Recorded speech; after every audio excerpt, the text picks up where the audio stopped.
Sot jemi mbledhur këtu me nderim, me mall dhe me krenari për ta kujtuar Sali Çekajn, 27 vjet pas rënies së tij.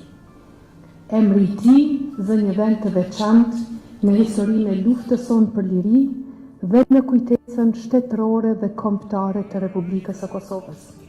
Me të drejtë, ai kujtohet me respekt të veçantë si luftar i vendosur, si komandant dhe si njëri ndër burrat që ju gjendën Kosovës në çastet më vendimtare të saj. Para se të rreshtohej në vijën e frontit, Sali Çekaj kishte shërbyer Kosovës me përkushtim të rrallë në jetën institucionale dhe qytetare.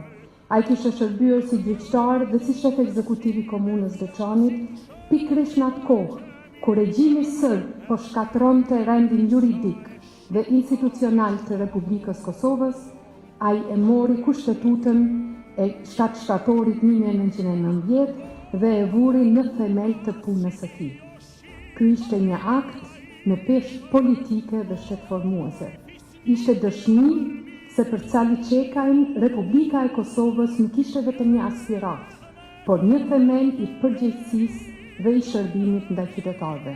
Po ashtu është me rëndësi të kujtojmë se rruga e tij drejt frontit ishte përgatitur herët, që në fillim të viteve 90 ishte ndër ata që e kuptuan se Kosovës do t'i duhej jo vetëm qendresë politike, por edhe përgatitje ushtarake.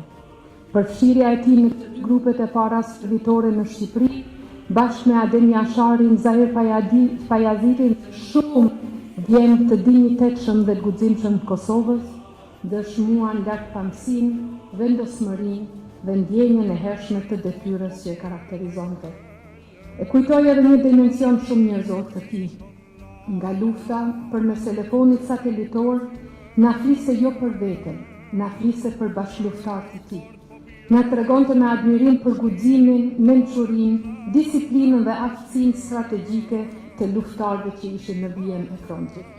Na fliste për burrat që mbanin barrën e luftës dhe që po shkruanin një nga faqet më të lartëdijshme të historisë sonë. Për herë të fundit, me Salin jemi takuar në janar të vitit 1999, para se ai të kthehej sërish në front. Atëherë askush nuk donte ta mendonte se kjo do të ishte hera e fundit. Ai u kthye atje ku e triste detyra, me të njëjtën qetësi, me të njëjtën bindje dhe me të njëjtin përkushtim që e karakterizonte gjithmonë. Dhe prej atij kthimi, ai nuk u kthye. Kjo është edhe madhështia edhe dhimbja e figurës së tij. Sepse kur bie një njeri si Sali Çekaj, nuk humbet vetëm një komandant, humbet një mik, një bashkëpunëtor i çmuar, një njeri i besës, një figurë që linte gjurmë të kushdo që e miqte, një baba jashtëzakonisht i përkushtuar për fëmijët dhe familjen e tij. Si përfaqësues i institucioneve të Republikës Kosovës, ne nuk e kemi për detyrë vetëm ta kujtojmë me nderim Sali Çekaj. Ne kemi për detyrë ta përkthejmë kujtimin për të në përgjegjësi shtetërore. Kjo do thotë ta mbrojmë Republikën për të cilën ranë më të mirët tanë. Kjo do thotë ta forcojmë shtetin ligjor, ta ruajmë dinjitetin e luftës sonë çlirimtare dhe ta mbrojmë të vërtetën historike të sakrificës së tyre.